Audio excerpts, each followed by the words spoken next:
Okay, I'm going to call the Museum Committee to order, and I'll remind Council of their responsibility to declare a pecuniary interest if you have one. We just have one action item today, and that's a financial feasibility study report. Okay. Thank you. So committee will recall at the April 6th meeting, there was support to further the process of the accommodation plan and the feasibility study to continue with a financial feasibility study. And this was all in regards to the outcome of identifying from the strategic plan optimization of the use of space for the museum. So after issuing an RFP earlier this year and review of several proposals, Ketchum Canada Inc. was the consulting firm that was selected. In August, we started preliminary work with KCI in regards to reviewing background materials, site inspection, and initial meeting with myself and the business manager took place. In September, we started with consultation with external stakeholders, which is almost, in the report we're saying it's complete. I think we have one that's still outstanding. And today I'd like to introduce Karen Wilson, who is the Senior Vice President of KCI, and Whit Petch, who is the Principal at Reich and Petch, the architectural firm that was also part of this study, and they will present the findings from the study. So Karen and Whit, welcome. Thank you very much. We're thrilled to be here to give you our analysis of the financial feasibility of this exciting project. Good morning. I'm Whit Petch with Reich and Petch Architects, and we were involved with KCI looking at the capital costing side of the project. And for just a little local history, I'm from Wyerton, Ontario, so I do bring the local perspective, even though KCI is a national firm.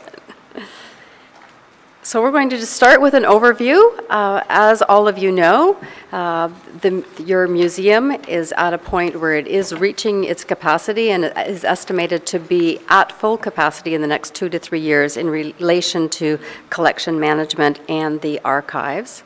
I guess it's up to me to be moving this forward. So that is why we were engaged to determine if a fundraising campaign could be incorporated to ensure that this project could move forward. So our goal in doing these campaigns is to ensure, do you know where I'm supposed to be aiming this?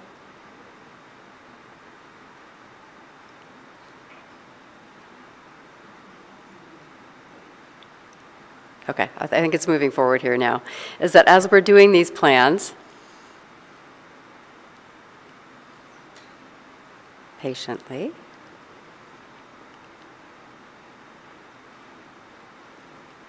no?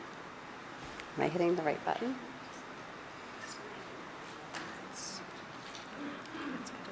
Okay.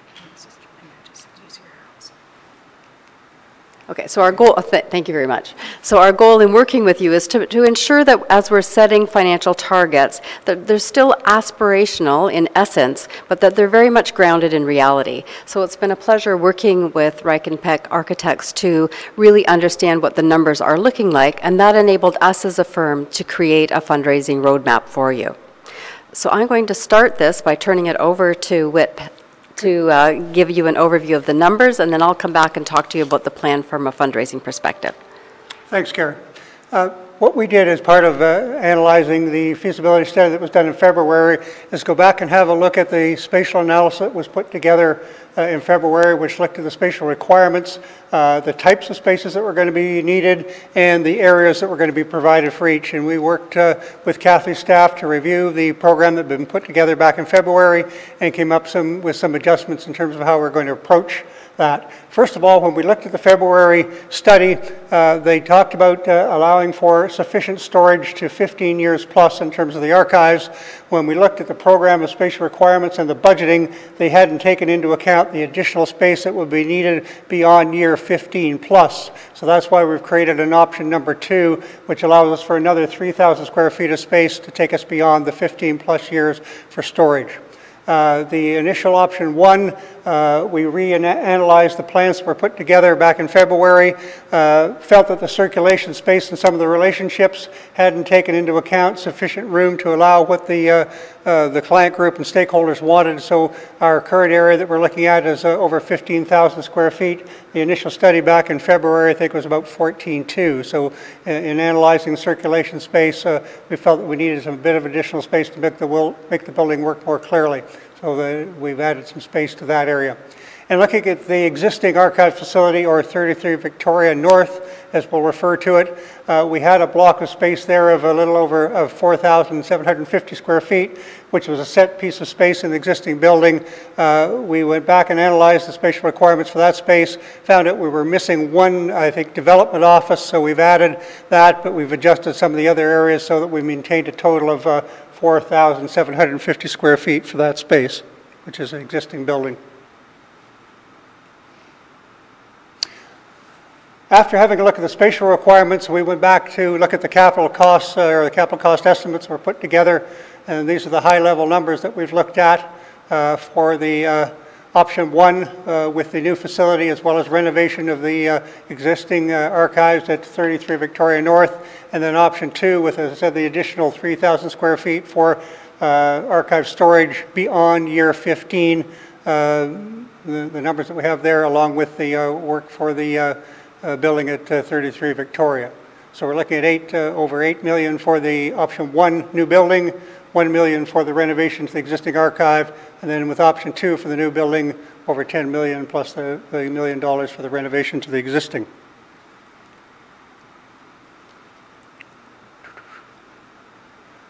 Oh, I think we've gone.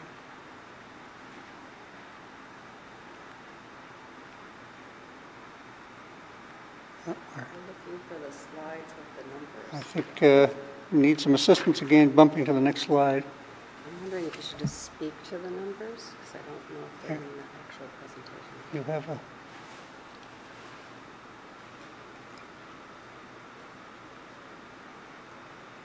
Yep. This is a different presentation. Well, for some reason, our slides are jumping over 2 or 3 here and left out the next thing I wanted to talk about was a bit more detail about how we've arrived at the numbers we put together. They're in the report that you have in front of you here, but I'll characterize the differences that we found in terms of the overall capital costs for the options 1 and 2 for the new building. There's significant changes there in terms of the number. Basic difference, I think, has to deal with the capital cost number for construction. The initial number was over $180 per square foot, which we think is a bit light for the kind of thing that we're going to be doing here.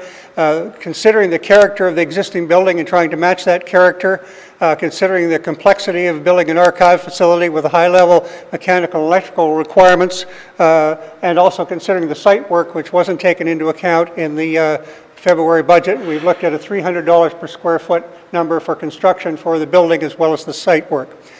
We've checked this number both with the contractor who was involved in your initial facility. When we talked to him about what we were trying to achieve here, he felt it was a 300 to 325 number. We thought a bit high on the 325 number, so we were more comfortable with 3.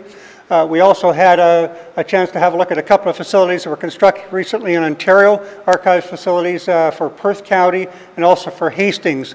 Those buildings done, I think, in 2014 and 15, their capital budgets were about $265. So we bring those up to 2017 dollars.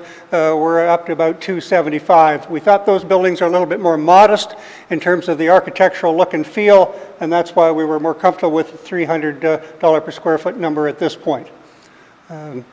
Also, we looked at a contingency of 20% based on where we are now with very, very early planning and really no architectural drawings. This stage of a project, 20% is a comfortable number to be looking at for any changes that might happen during the course of developing the design work. We've also included separate numbers for furniture, fixtures, and equipment. The original budget, I think, had over $300,000 for the high-density storage, but we've looked at furniture for all the other spaces as well, so we're carrying a little over $500,000, including the high-density storage and furnishings for the other spaces that we're creating, thinking we wouldn't be taking any furniture from the existing facility. The new facility would have brand new furniture when it's constructed. Professional fees and services, there we've looked at the architectural and engineering fees. We've plugged in some numbers for a project manager, whether it would come from county staff or not. We've budgeted some money for a county staff person who might be seconded to the project, and it carried some money for project management as well. We've looked at numbers for permits and fees and talked to the county and the town office about those on a generic basis about what fees were, so we put the numbers together for that. We've not included any land costs at this point. We did, when we put together our capital cost numbers for site work, consider the site to the south of the existing facility, but there was no numbers for that in terms of potential acquisition there, so we don't have anything plugged into the budget for that acquisition or any legal costs that might be related to that. And finally, escalation. We're talking about constructing a project in 2022, so we take our $2,017 and prorate those up to a 2022 number, and we've got 15% of our total budget allocated for escalation on those costs. So the numbers that you're looking at here would be building this project in 2022 rather than $2,017. And so the major difference between option 1 and 2 was the additional 3,000 square feet of space that we looked at to go beyond the year 15 for additional archive storage requirements. The existing facility, there's, as I said, about 4,750 square feet of space. We've looked at about $125 per square foot for a renovation budget, mainly because the mechanical electrical systems are in place in that building. There'd be some minor mechanical electrical changes as we reconfigure some of the spaces, but most of that $125 per square foot is allocated to architectural changes. We've also built some money into this budget for new furniture, fixtures, equipment, because I think we'd be reconfiguring some of the spaces, perhaps reusing some existing furniture, but we'd also require some new because we're trying to be a bit more efficient in terms of our overall spatial allocations for staff members, so we'll use furniture systems to allow us to compress the amount of space we need for individual staff members. And again, we built escalation into that budget number.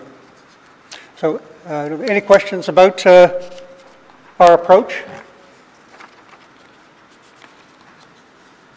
As I said, we built in contingencies and escalation, two major items here in terms of the capital cost budget. Just considering where we are in the very, very early stages of programming and planning, it's appropriate to be carrying these kinds of numbers, which will be refined as you move further into the design exercise. So our total number? Our total number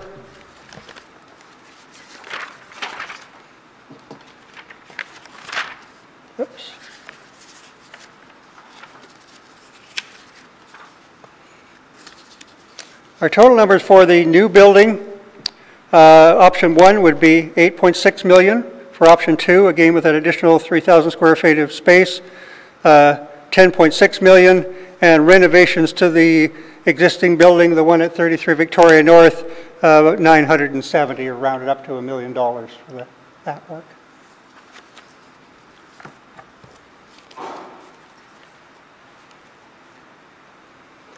So when we were looking at coming up with the fundraising plan for this, based on the work that had been done by READINESS team, we wanted to test, we wanted to create a plan for you to deal with the $11 million costs associated with this project.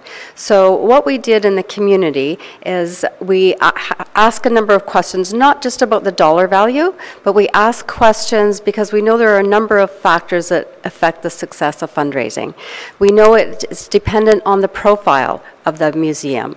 We know it's dependent on what the future plans look like and what the plans are moving forward.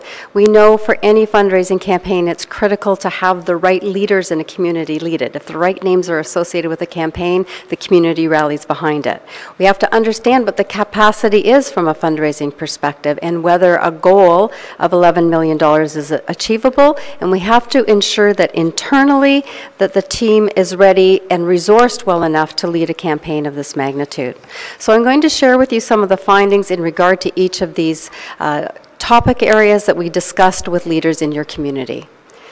So when we look at profile, what we did really find is that the people who know you love you. So local residents were quick to say, we love having this museum here. We do recognize that more people should be coming through. What we did hear is that people use it, come back time and time again, and there's a recognition that in the community that the museum is working really hard to get new people in. In speaking to one of the people from the library, they were saying that there were passes to the museum made available at libraries throughout the entire county, and there was a huge uptake even from the Wyertons areas, the Walkertons, to use those passes, and that the museum was pleasantly surprised that people were taking opportunity for the free admission and coming in to see it. The museum was very well known for capturing the essence of Bruce County, and that it was a cultural place that was really rich in your own culture. There was also a great sense of civic pride. We need to have a museum in our county that represents us, that highlights our history as well as our unique features. So there was great pride of having a museum in the area, and it was very much considered as a cultural hub. You're doing more than just having static displays. There's lots of hands-on activities. There's a lot of community activities going on in the museum. So there was great hope that moving forward, that the museum will be more than just known as a museum, but a true cultural hub. I'm going to share with you some of the quotes that we had in regards to the profile. One person said, "When people discover it, they're excited. It has become a central spot for the community. The fact that it relates to this community makes it unique. They are working hard to keep it very interactive and attractive to repeat visits. Visitors are always impressed with the museum. The staff and volunteers make a huge difference around here." So there was strong ownership and pride in having the museum here. So then we asked about the plans, as Whit has articulated, what the plans are moving forward. And we really found that there was a strong level of support. People recognized that there was a need to expand. There was a real hope in moving the archives area, that there would be more room for community activities. And that's what people felt was a vibrant part of this center. There was, as we are all seeing, that there's a growing interest in heritage. People want to know about their family roots, and the archives allows for people to really tap into that new interest. People did want to know about the details, about what the plans look like, what the new museum would look like before they'd really tell us a lot about their financial commitments. But there was, how is this really going to work? Which shows us that people are interested moving forward. And there was a strong sense that if the county was behind this, that the community itself would rally. So we were often asked to this, so is the county behind this? And we know that the county has played a critical role and has been a partner of the museum from its inception. So we were able to answer that with confidence. So people were supportive of the plans, considered as a community jewel. So we also ask about leadership, because and all of us know in our hospital campaigns in our communities, it is having the right community leaders in place. So people felt that as the plans became more public, that the community would rally again and come together for this cause. What we did hear through the interviews is that people wanted to see representatives from across the county, that this couldn't be viewed as just a Southampton project, that you would engage the support if it was viewed of having leaders from across the county. We all know the large geography that this covers. In our experience in running campaigns, we always look for about 8 to 10 community leaders. We find that that always is a nucleus. It doesn't matter the size of the campaign. So my experience in working with, whether it's with hospitals, whether it was with the community center, the new arena in Owen Sound, well, as long as we had that nucleus of 8 to 10 people leading the charge, we were able to run very successful campaigns. So, and once again, when it came to getting the right community leaders behind it, people said, once we know the county is supporting this, I'm sure it'll be easier to find community volunteers. I'm going to share with you a couple of quotes in regard to excitement about the plans. What we did here was, this is a great idea. It will open up more room for community programming. It can become the cultural hub of the community. They need to grow in order to accommodate more programs and events. One person said, long time overdue. I have seen the facility and I understand why they need to expand. So this is so critical that if the community is rallying and behind you, that helps us get the right leaders in place for a campaign of this magnitude. So the goal, obviously, our goal in testing with the community, because we recognize that this will be a partnership with not only philanthropists and businesses in the community, but it will definitely be a partnership with government. So recognizing that your hospital has recently completed a $5 million campaign, we thought, let's test with the community for the community portion to see if they feel that community dollars, whether that's business, whether that's families, or whether that's service clubs, whether they could reach a $5 million target. Our finding in, and our next slide has our chart of standards, because in these campaigns, we know that they're successful if the top 10 gifts represent half of the goal. So that's why it's important for us to be testing with a limited group of people who really understand the community well. There was a sense that $5 million from our average citizen on the street and our service clubs would be a very aggressive goal, but they felt, though, in partnership with government, not just municipal, but with provincial and federal, that there's an opportunity. So a few years ago, I did a very similar study, again working with WIT, for the Canadian Canoe Museum in Peterborough. And they have recently received $9 million in government grants from a huge, I think it was $7 million plus from the Ontario government. So it's really important that we have an aspirational goal that's set, and then we can work towards all levels of government participating as well as the community.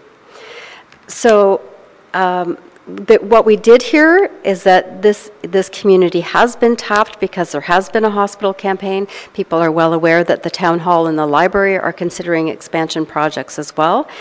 We do know that the museum had a campaign in 2003 that was very successful. So we've looked at some of the giving patterns and recognized that they were able to get philanthropic support in the past, and that was a number of years ago. So fast forward to 2017 to 2020, we believe that the base is set there and the history is there for a campaign to be launched. And we recognize that Kathy and her team have been doing so much in regard to profile that if properly resourced, that the museum is in a strong position to move forward with the campaign. The other piece that we look at is where are the revenues coming now? And what we were very impressed with, because we work with cultural organizations across the country, is we were so happy to see that the Bruce County Museum don't have all their eggs in one basket.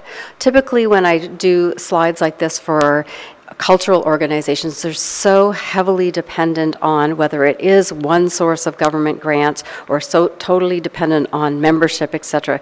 You will see that your museum has a wide spectrum of revenue streams, which really speaks to their ability to be agile and not just be dependent on one source.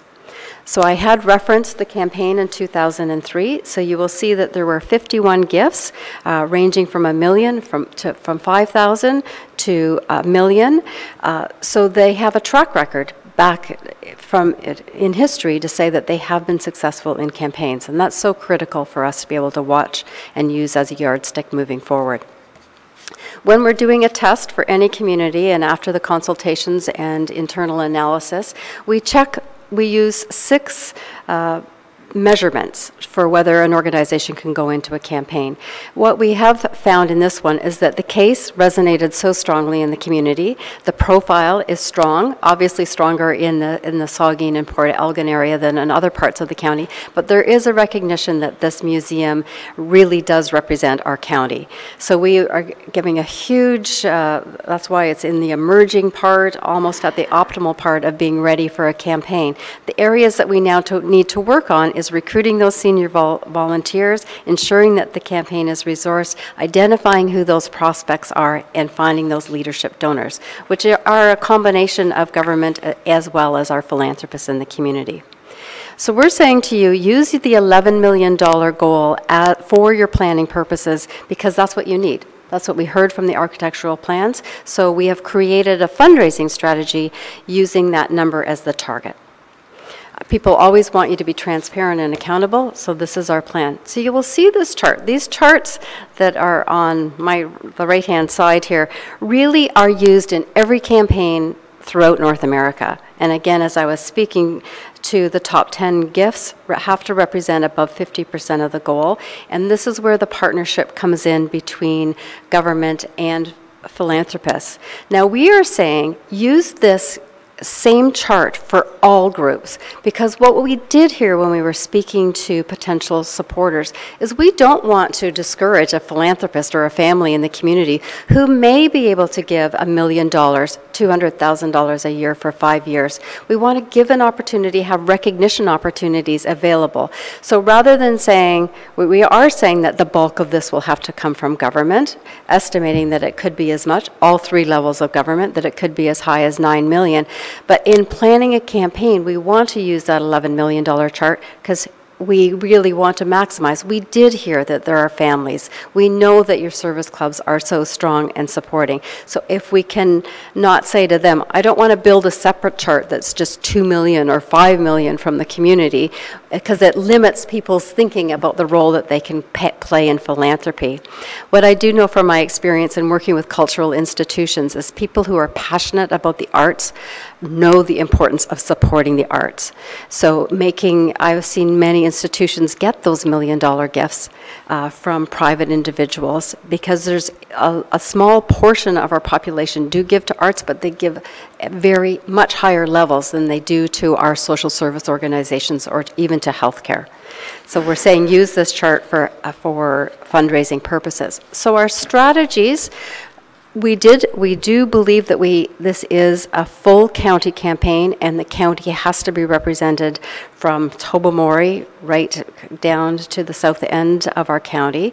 And so we've created a strategy that looks at all of these different constituencies. So this includes our locals, this includes our newcomers. We all know, whether it is in the Southampton, Port Elgin area, even in the Owen Sound area, we've got a lot of people. I'll put myself in that category. I have built my retirement home back home, and there are people who have had their careers in Toronto but are retiring back up to these communities.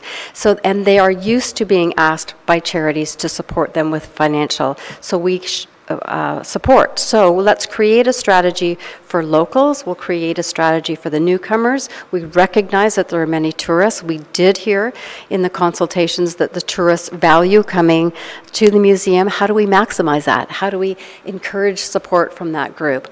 We recognize the importance of having the government as a partner in this, and how do we tap into just the people who come for the summers? So we want to create fundraising strategies that align with each of these constituencies, because the messaging will be different.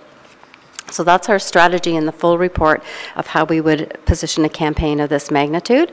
We do see it phased over a number of years. In our experience, campaigns of this magnitude take 3 to 5 years to roll out, and that gives you the time to build and maximize on any of the government granting programs that do change year to year. It's important to be watching for what is coming forward. Your members of provincial parliament and your members of parliament are very supportive, and their teams are willing to be watching for grants for you as well and working in partnership with you. And we want to roll out this campaign where we're targeting each of the stakeholder groups. So we have done somewhat of a timeline looking at right now. It's discipline. These campaigns are all about discipline. How do we get those lead gifts in place? How do we start identifying, not only from government, but our community residents, our newcomers to the area, our tourists who might want to make this a high philanthropic priority? Make that a priority, now get the systems in place, continue into our more, once you get about 50% of your goal or higher, then you move out of your quiet phase of the campaigns, and start saying, we're halfway there, come and join us in this initiative. So we won't see this as being phased over a 5-year period, but with the bulk of the activity starting now to maximize on any potential. So that's an overview of how we would propose that a campaign of this magnitude be launched. I'm certainly open to any questions if you would like more information. Good. Thank you very much for your presentation. I will open it up to committee for questions or comments.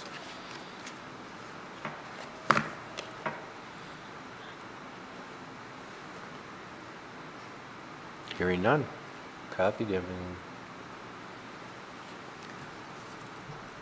I'd like to thank KCI and Reich and Petch for the work that they've done on this study. I think they've given us a great document and a very solid plan for moving forward in regards to any sort of addition or challenges, addressing the challenges of the space that we currently are facing. So I think it's a solid document.